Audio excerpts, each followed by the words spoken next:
After 29 hours of game time, I have finally completed Prince of Persia: The Lost Crown. I've completed the main story, every side quest, found every collectible, and I've also gotten every single trophy on the PS5. So, you guys got to see my first impressions last week, but today I give you guys my full review of the game. If you're new here, make sure to subscribe, give this video a thumbs up, and comment down below what you think of the new game. Now, let's get into my full review of Prince of Persia: The Lost Crown. In case you've never heard of Prince of Persia: The Lost Crown, it's a brand new Metroidvania action-adventure game. You go around a huge map, defeating enemies, fighting bosses, unlocking new abilities, and discovering paths as you go through the game. Like other Metroidvania games, the map is huge and has a lot of interconnected ways to go through it, and you have to find a bunch of secret rooms and shortcuts and solve puzzles to make progress through the map. You play as Sargon, one of the 7 immortals trying to save a prince who's been kidnapped. Now that I've explained what the game is all about, let's talk about my full review. If you guys have not seen my first impression video that I posted last week, make sure that after you're done watching this video to go back and check that out, because this video I'm going to try and just add as much to the previous video instead of repeating myself as much as possible. The first thing I want to talk about is the story in the game. Like I said in my first impression, I had played the first 5 hours. I thought the story was pretty simple and it wasn't engaging me. Well, I have some good news. I adored the story by the end. It had almost like 30 minutes after those 5 hours of gameplay in my first impression, there was the first big twist that happened that I honestly didn't see coming, and I really liked it, and I really enjoyed the story from beginning to end. The ending itself is awesome right after the credits and all that, and the post-credit scene, all that I really liked. The final boss, I will say, kind of went a little too extreme. I felt like the game was on a really good level of keeping it grounded with some superpower abilities. Obviously Prince of Persia, sands and time and moving time back and forth and everything. I was expecting some stuff, but the final boss itself went just a little too crazy. But outside of that, I really liked the story. The collectibles along the way add a lot more to the story as well. So I do think it's worth reading and following the lore that you're finding through the collectibles, because there's a couple of twists and turns and some little things that they don't officially say in the game, but you could probably deduce yourself by reading the articles that they give you in the game, which I thought was really cool. So big thumbs up for the story on that sense. The gameplay, the combat, and platforming is the next thing I want to talk about. I said in the game, in the first impression, that I really liked that every battle was way more of a puzzle and a challenge to try and figure out what to do. I want to say, as the game goes on, you get so powerful and so strong that it almost does just become a button masher.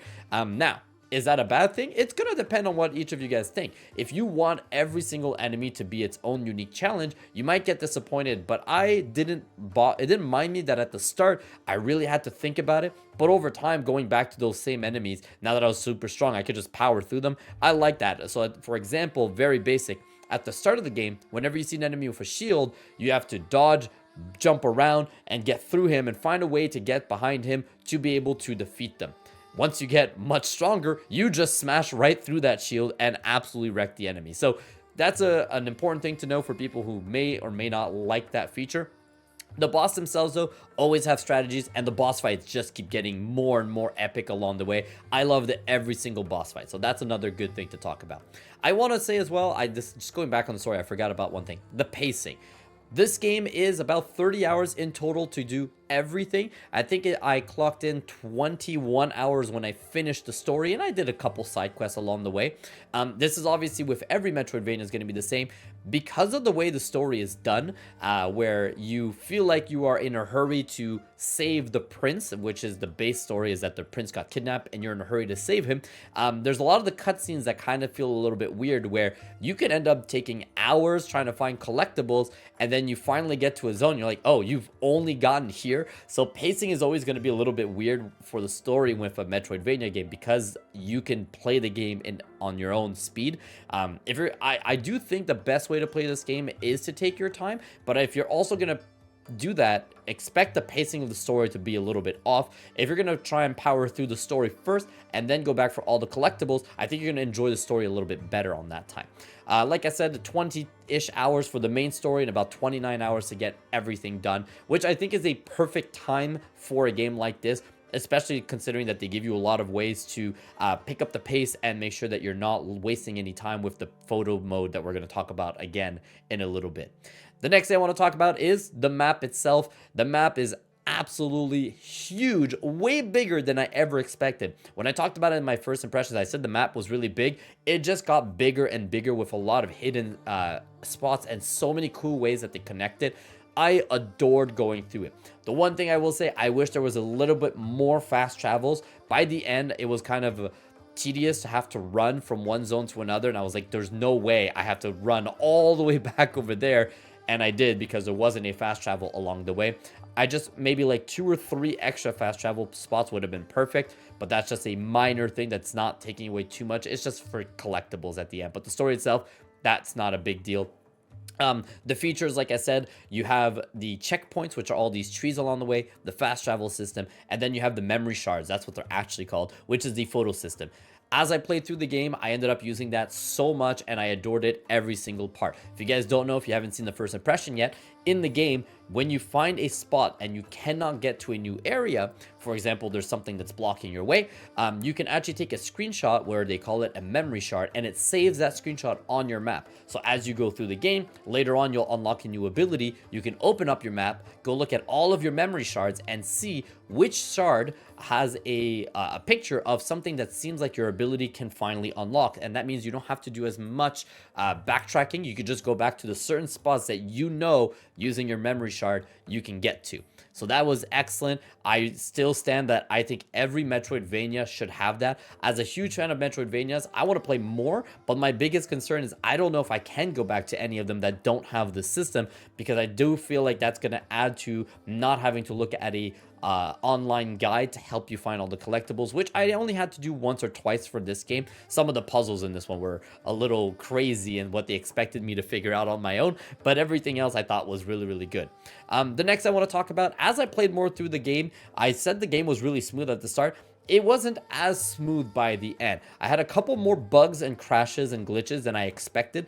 Nothing like two that really annoyed me. One of them actually happened while I was streaming over on Twitch, where I was showing viewers in the chat the example of the memory shard, and for whatever reason it froze the game completely. I couldn't click on anything, nothing could happen, and I had to basically shut the game off completely and turn it back on. And with the trees being the only checkpoints, it reset me at the previous tree, which was about 15 minutes, which isn't a lot, but it was kind of annoying, especially considering I had found a lot of collectibles along those 15 minutes. I had to go back and do all of them. That was the one major crash. Another very annoying one of the boss fights, I don't want to spoil, so I don't know if I'm going to show this on screen yet, but one of the late game boss fights, there's a parry mechanic in this game, like I talked about before, where if an enemy goes to hit you and you parry at the right time, you get a little bit of a cutscene. For whatever reason, this boss fight had a parry system on it. Every single time I hit the parry, because, you know, I'm a pro gamer and I can do it all the time, but every time I hit it, it would do the cinematic and it would work, but then my character would be out of bounds, like just outside of the map of the boss fight, and I was just stuck there, and I had to restart that boss fight 3 times. By the 3rd time, I was just, I'm gonna stop parrying him, which made the boss fight a lot longer, because you take up a good chunk of their health, about like 20 to 30% of their health gets removed when you do the parry. But I was like, I can't keep doing this, because every single time I hit the parry, it would shoot me out of the map, of the whole game basically, and I would just be frozen there and I had to restart. So this is probably something they must know by now, and they're probably going to work and update it, so might not be a big problem in like a week or 2, but it was quite annoying. Those were the only 2 major bugs. The other weird stuff, like just here and there, sometimes I would this happened like twice, I don't know why. Sometimes if I would, while I was backtracking, I would go back to very, very early game areas to try and find collectibles, and every time I'd go through a certain door, they would replay the original cutscenes, like the intro cutscene, not like the cutscene that happened at that section again. And it was really funny, because the first time I was like, oh, Sands of Time, you know, going back in time. I thought it was gonna be like showing me the original cutscene, but like with my character now knowing what happened or whatever, because it makes sense in the game. So I rewatched the whole cutscene. It was like 2 minutes, and I was sitting there being like, all right, when is my character gonna join again? And he didn't. It was just straight up the same cutscene again. I was like, oh, that's weird. So that's either, it's not a bug or anything, but I don't know why that happened. And it happened again just like an hour or 2 later at a different zone, where the cutscene played, and I was like, is this a new cutscene? And it wasn't. It was just the original cutscene that I guess they, maybe in their system, they have it like when you walk through the door, play cutscene. Even if you walk through the door, they play that cutscene again. Such a small thing, but So it was kind of a funny one. Outside of that, I didn't have any other huge bugs or anything, but slight little annoyances like that. And I'm pretty sure most of this stuff shouldn't annoy most of you guys outside of maybe that major crash. But I honestly think that's my fault. I was clicking on so many buttons trying to show off the stuff, so maybe I purposely crashed it. I don't know. The next thing I want to talk about are the graphics and the animation in the game. Graphics, I talked about it. I don't think they're high end. This is definitely not going to blow anyone's mind when it comes to graphic, but art style is really, really good. I talked about it in my first impression about how they have the cutscenes, the cinematics, and the dialogue. I still feel the same way where I wish there were more cutscenes. Couple of things that started annoying me by the end. I don't know if it was like this from the beginning, but I didn't notice it as much. But by the end, the voiceover and the lips do not sync. Found that extremely annoying as the game went on. I don't know if it was there from the get-go and I just missed it, but by the end I was like, oh, this is kind of annoying. So there is a little bit of like those graphic stuff that aren't necessarily the best, but I just love the art style. Every location you go to, the backgrounds, everything is beautiful. It's just not it's not detailed. So depending on what you like and dislike, this could be a huge hit or a miss for you, but it didn't bother me too much. Just important for you guys to know. Outside of that, the animations, like I said, the animations look really good, but there are some animations of like the parry system or the combat that can look a little off. So as I played more, I was like, oh, this one felt a little bit weird compared to the previous one. So your opinions obviously will vary from animation to animation, but overall I do think the game just looks pretty. I do think that in 10 years it's going to look just as good because they focus on art style over graphics. But right now you might look at this and thinking it's like, doesn't look like a 2024 full price game. But I do think that if you look at it for the amount of hours of game you get, the story you get, the graphics, it's not a big deal because everything else is really top notch in my opinion. Next thing I want to talk about is the music. I talked about it super quick in the previous, in the first impression. I think the music is great. Every location has its own little theme. Every boss fight has a unique boss fight theme. The enemies all have their own music. Everything about the audio was, in my opinion, really, really good. Outside of the lip syncing, everything else top notch for that. Overall, so by the end, what do I think? I think this is one of the best and one of my favorite Metroidvanias I have ever played. I put Hollow Knight up there, Metroid games up there. Prince of Persia: The Lost Crown is joining that elite group as some of the best Metroidvania games. If you like Metroidvanias, this is a must play. If you've ever been interested in Metroidvania, this is a very good first one with that memory shard system.